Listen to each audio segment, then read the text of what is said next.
a lot of people, for some reason, accuse me for, they say, Amir, why are you so anti-Russia and pro-Ukraine?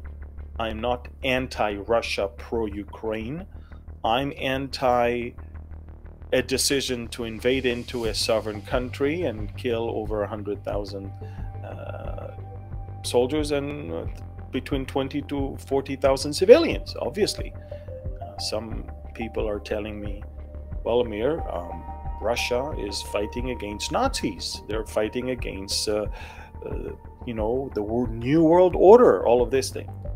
But I will tell you that if this is the logic, that any country that has labs of some germs, and any countries that has some neo-Nazis should be invaded and destroyed, well, in that case, America should be the first. America should be the first to be invaded. There is no more neo-Nazis in America than in Europe and Ukraine combined.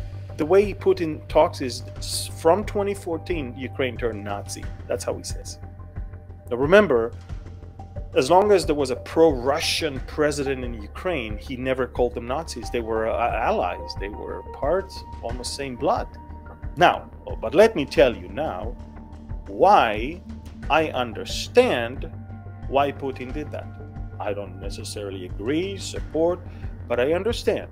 Putin says NATO is still going on, even though the Cold War is over for the last 30 years. NATO is still there. And then he says America is using Ukraine as a launching pad for anti-Russian operations. Israel is striking almost every week Iranian targets in Syria. Iran wants to destroy Israel. Iran is advancing, entering into our neighboring country and doing there whatever they want, entrenching themselves and preparing for, you know, with missiles and drones and dirty bombs and all of that. Therefore, Israel has the right to defend itself. Remember the Russian missiles crisis in Cuba? Remember the fact that Russia never attacked America, but Russia brought Russian missiles close to America. That was enough to America, for America to almost declare war. My point is very clear. Countries do not tolerate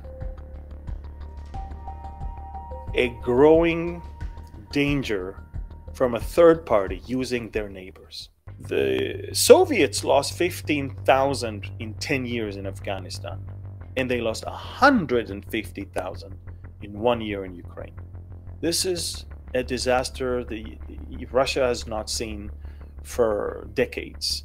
So we are watching pandemics, we're watching wars and rumors of wars, we're watching earthquakes in unprecedented frequency and intensity, and therefore we're convinced that we are watching, feeling, and seeing not only the day approaching, but the birth pangs that Jesus spoke of as the sign of the end times.